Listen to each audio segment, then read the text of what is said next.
here's T-Bone and Heather on Star 98.3 and 97.7 The Bay. Hello, my friends. Good morning. Welcome to it. Welcome to Friday, which is always nice. Super nice. Look who's in studio. Look. Here's Johnny. Good to be back. Good to have you back, buddy. How's the car running? Hey.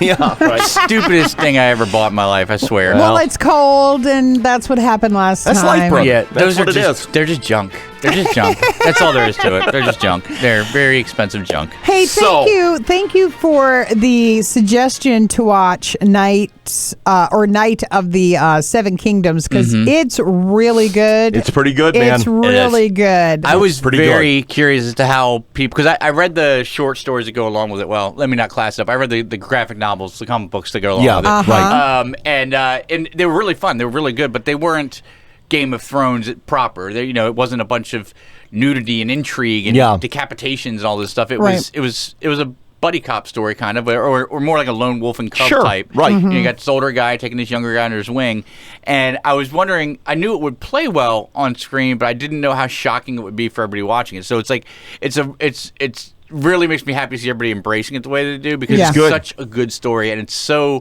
kind of. It's got a bit of everything. It's got, it's got the fighting you want. It's got the political intrigue you want. But it's also got this warm heart that the other series don't really have. I liked that you could come into it like I did. I mean, I watched Game of Thrones, but it's a standalone in and of itself. It is. You don't have to have a backstory. You don't have to know about the kingdoms and the houses and all the kid this is stuff. great. Get up, Sir Duncan. Sir Get Duncan, up. right. That kid, I love that kid. He's I would so adopt good. him if I could. He's amazing. He's so good. Okay, so what do we have new coming out this week? Well, it's funny. I realized in all the time that we spent together, and you guys working in radio, you must like Elvis, but I've never talked to you about Elvis. Are you Elvis fans? Not a fan.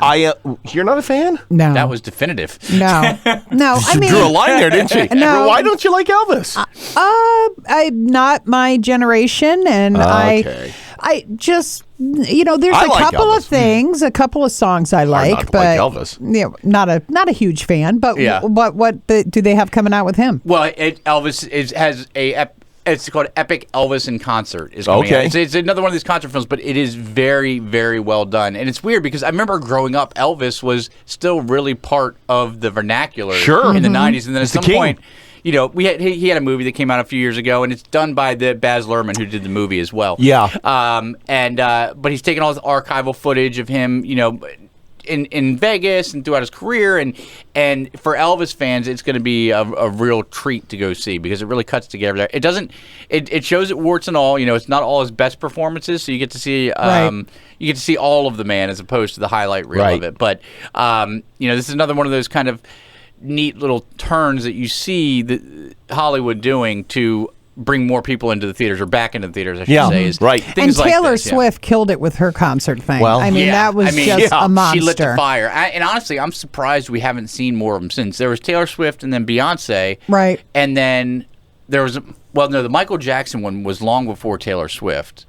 But that wasn't even part of the same wave. There was a Michael Jackson one that came out in 2015 or something, shortly after he died. These concert films that are coming out, I think they're cool because it gives the people an opportunity to see these big productions, these big shows that may or not come through the area, or maybe you don't have the $2,000 to throw down to go watch the show. That right there, for sure. Right. And you get to see these performances, which are amazing, and the production behind them is bonkers. Yeah. So it's pretty cool. Okay. Yeah. So that's out. What's That's that out, called? And then, it's called Epic Elvis in Concert. All right. Okay. Gotcha. And then there's How to Make a Killing with Glen. I always forget his last name. Glen Campbell? Not Glen Campbell. The guy that was in Running Man. He was in Top Gun. Glen Powell. Powell. Powell. It's Powell. There you go. I know it rhymed with it. And this is a an interesting movie. Like he's starting to carve out this niche of, like, he had a movie show I can't remember a show or I can't remember anything this morning. Apparently, show or a movie on Netflix called The Hitman. A while back. Yeah, if you saw that, It was good. Yeah, it was very good. And then he recently did The Running Man. Horrible. You didn't like The Running Man at all? Oh my gosh, I did John. not care for The Running Man. Did you like The Running Man? I mean, it was. I wouldn't say it was great. I would say it was. I could shut my. I brain wanted off to like it a lot more than I did. What didn't you like about it? That's interesting. Okay, so here's what I didn't like about it. It looked visually weird to me, and then it just seemed like it was cobbled together. It was like, we got a big star, and that's enough. Yeah. And then the rest will take care of itself. I can see that. Yeah, and I was like, but it's not really taking care of itself, is But it? I do like him. I liked him in the Maverick. I like him a lot. And, and I love him in Chad Powers. I think that's great. hysterical. That guy has the ability, and that one fell under the radar, by the way. So Chad if anybody Powers- hasn't seen Chad Powers, yeah, it's good. It's hysterical. That actor he's one of those rare ones that has the ability. He can be, the big tough leading man, or he can kind of be the nerdy funny guy. Yeah. He's really he can do it all. He's slowly becoming another one of those people like Chris Hemsworth or Channing Tatum that guys love. And they Ryan hate that they Gosling. love. Yeah. They hate that they love because they got everything in the world. But then, you're funny too. Of course you are. That's of course you are. Sure. For things like guys like me who have and you face have a for Christmas radio. tree farm, and Right. you're a veterinarian. Exactly. Right. But How to Make a Killing, he's basically he plays somebody that was cut out of his family's fortune, his family's will, and separated from this family. And the whole thing is about him.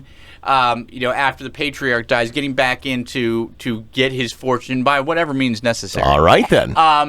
And the only problem I had with this movie is that with movies like this, you got to pick a lane. You're either going to be a morality tale or you're going to be like a dark comedy. Right? Okay. I know where you're going. Yeah. And it's like 80% of the movie is dark comedy, and I was all for it. It was it's funny. He plays that very, very well. And then at the end, it seemed to twist, and it's like, oh, by the way, here's your morality. You're bad for liking all the stuff before because you should Right. you should be a better person. That's right. viewer. Sure. Okay. So that was a little bit weird. So I would say if I was a good critic, I would say the tone was inconsistent throughout. But it was. I wouldn't go to the theaters to see it. I definitely say it's a streaming watch. Okay. If you like Glen Powell, he's enough to carry the movie. Gotcha. So. Gotcha. What else is coming out? Anything on streaming maybe on this maybe nasty weather weekend to watch? Not really, but there's don't forget with the Oscars coming up and everything, you've got a lot of stuff that's out on streaming now, like Predator Badlands is on Disney Plus. I watched it. That's going to be a Best Picture winner this year, I think. No. I don't think so. Joking, but I did like that movie a lot. I liked it a lot. It was fun, yeah. It was and fun. I thought I was going to hate that movie because they made the Predator. I'm a huge Predator fan, so Me you don't too. mess with the formula, Right. And they're making him more and more human. So I was Yeah. like, oh no, but the way they built into the lore of it all, really good. That's on Disney It's Plus. odd to root for the Yeah. Predator. Right. Right out of the gate. Yeah, Bugonia, which is the one with Emma Stone. That looks weird. I'm very It's- reluctant to watch that. Yeah, and That's at Studio A24, isn't it? A24 is really good as a studio. If you see A24, you can usually have a somewhat guarantee the movie's going to be good. But it's the director of that movie who he and Emma Stone have been working together for her last couple movies that is really weird. And basically, this movie Are they married? I don't think so. I think it's kind of just like a Muse situation. I gotcha. okay. Okay. But it is very weird. But it's going to be talked about in the Oscars. One Battle After Another is available on Saw that. streaming for free right now. So it's a good weekend to catch up on all that kind of stuff. And then, like you mentioned, if A Night of the Seven Kingdoms, if you haven't seen that yet, the final episode is coming up this Sunday, so you can always Really? binge to You're catch already up. to the final episode? And they were short episodes That's too. my biggest problem with that series is that it's it's 7 or I think it's 7, not 8. I don't think it's 8. I think it's 7 35-minute episodes, which is that's not much. yeah, and it's easy to forget that we're only 5 or 6 years removed from most, if not all, shows going for 10 months, 23 episodes of 47 minutes apiece, and we get because we've fallen into this little kind of weird space between movie and show. It's like we don't want a full show that's going to be 25 hours of content, but we also don't want to compress everything into a 2-hour movie. So we'll just do this 6-hour miniseries essentially. And 2-hour movie, they don't even want to watch 2-hour movies. They want a 90-minute movie. Even Netflix has a whole category, 90 minutes or less, because people, I don't know why. Everybody's attention span is like a diminishing, goldfish. right. That's true. I can't argue that. But also, that's correction in Hollywood, and that's their fault because in the 2010s, after movies like The Dark Knight came out and these action movies started being 2 hours, every movie started being 2 hours. And the Marvel movies, right? Yeah, there was like a course correction that happened where people were like, no, not every movie needs to be 2 hours and 30 Remember minutes. Lord of the Rings? I mean, that whole the trilogy and then Fellowship of the Rings. Those movies were 3 hours long, and that's not even the extended edition. I know, right? Right. Now, are we going to have to wait like 2 years for the next season of the Night thing? Oh, I'm sure, but I mean, there's it's going to be at least a year. I mean, the nice thing is it's not as epic and as grand, so it's easier to shoot. But it'll be interesting to see what they do because the source material for that is only 3 seasons worth of material. There's only 3 stories basically. Gotcha.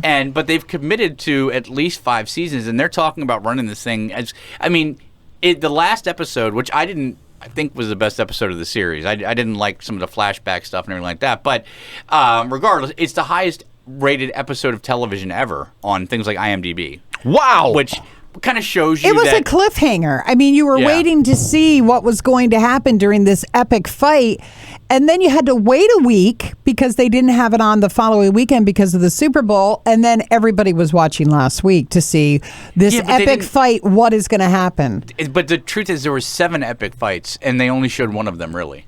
And that's what kind of bugged me. Like, they spent all that time on that flashback. Yeah, they did. But they ignored all these other amazing fights that are going on. But regardless, it's like it's the highest. Right now on IMDb, it's the highest rated episode of television of all time. So my gosh, really? Yeah, it's like a 9.9, which kind of shows you also that you can't really trust ratings right away. I'm sure it'll come down after some time. But needless to say, HBO is going to put this out for as long as they can. Sure, yeah, absolutely. It would be crazy not to. All right, well there you go. There's some good stuff out there. You might have to hunt around a little bit to find it, but go check it out. 7:23. Let's see what's happening with the weather.